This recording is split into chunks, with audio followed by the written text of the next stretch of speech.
नमस्कार, मेरा नाम प्रवीण काशी है और अखिल भारतीय टोटो यूनियन जो है उसका मैं राष्ट्रीय अध्यक्ष हूँ। और मेरे साथ जुबेर बागी जी हैं और बबलू भैया हैं, जो कि हम लोग जो है इस यूनियन के प्रमुख लोग हैं। आज जो प्रेस वार्ता हम लोग कर रहे हैं उसका जो प्रमुख कारण है कि आज से 8 साल पहले प्रधानमंत्री मोदी जी ने जो है 1 मई 2016 को बनारस में ई रिक्शा लॉन्च किया।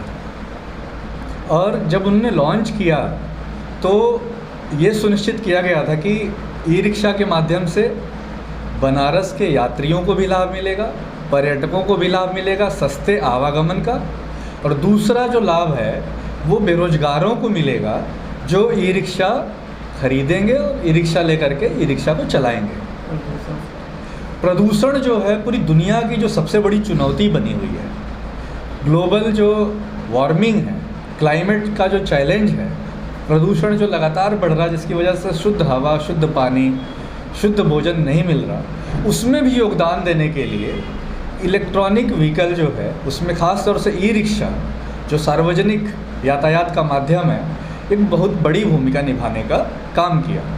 लेकिन इन 8 सालों में जो हमारी हालत हुई है, टोटो चालकों की जो हालत हुई, टोटो चालक सबसे पहले समझना पड़ेगा वो है कौन। टोटो चालक सबसे गरीब, सबसे कमज़ोर पढ़ा लिखा नौजवान या नहीं पढ़ा लिखा नौजवान, मिडिल क्लास, जिसके पास कोई काम नहीं, कुछ नहीं समझ में आता, तो वो क्या करता है कि बैंक से लोन लेके एक ई रिक्शा ले लेता है, एक टोटो ले लेता है। और जो लोन भी नहीं ले पाता वो किसी टोटो मालिक का टोटो 300 रुपया दिहाड़ी पे लेके घर से निकलता है कि 200-400 रुपया कमाएगा तो अपना घर, बच्चों की फीस, माँ बाप का इलाज, 2 वक्त की रोटी ईमानदारी से अपने पसीने की कमाई से कमा के चलाएगा। लेकिन इन 8 सालों के बाद एकदम स्थिति उल्टी हो गई। जो व्यवस्था आत्मनिर्भर बनने के लिए बनाई गई वो जो है हमारे आत्मनिर्भरता न करके आज स्थिति ये है कि यातायात विभाग की कमाई का जरिया बन गया और यातायात विभाग हमारे ऊपर निर्भर हो गया। नगर निगम की अव्यवस्थाओं की वजह से नगर निगम जो है हमारे ऊपर, बनारस नगर निगम की हम बात कर रहे हैं, वो हमारे ऊपर निर्भर हो गया। एक गरीब नौजवान, गरीब मिडिल क्लास के पसीने की कमाई, मेहनत की कमाई के ऊपर भी वो एक तरह से लूट में शामिल हो गया। स्थिति ये है भैया, जो समस्या है उससे परेशान होके हम लोगों ने ये तय किया कि 13 मई इसी साल जो चुनाव होने से पहले हम अपनी बात को लेकर के शासन प्रशासन के सामने कई बार गए, नहीं सुने, तो हम सत्याग्रह का रास्ता चुने। हमने आमरण अनशन तय किया कि हम 13 मई को हम आमरण अनशन शुरू करेंगे शास्त्री घाट पे।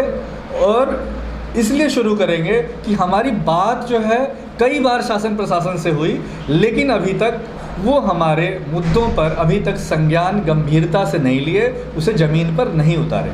मुख्य मांग क्या है आपकी? जी, हमारी पहली मांग ये है कि रोज़मर्रा की हमारे टोटो चालकों की ज़िंदगी में, ऑटो चालकों की ज़िंदगी में यातायात पुलिस जो है बिना वजह के चालान काटती है और फिर पैसे वसूलती है। दूसरी जो हमारी मांग है कि आपको जो स्टैंड और पार्किंग नगर निगम को देनी थी, वो नगर निगम जो है, बनारस नगर निगम, न स्टैंड दे पाया न पार्किंग दे पाया। जो स्मार्ट सिटी में चार्जिंग की व्यवस्था थी, वो चार्जिंग की व्यवस्था, पब्लिक चार्जिंग स्टेशन अभी तक नहीं बन पाया। देश चांद पे चला गया, लेकिन एक चार्जिंग स्टेशन जो क्योटो बना रहे हैं, हम बनारस को क्योटो बना रहे, इस क्योटो में टोटो के लिए चार्जिंग स्टेशन, स्टैंड, वो नहीं, उसके लिए जगह नहीं बन पाई। तो ये हमारी मुख्य मांग है।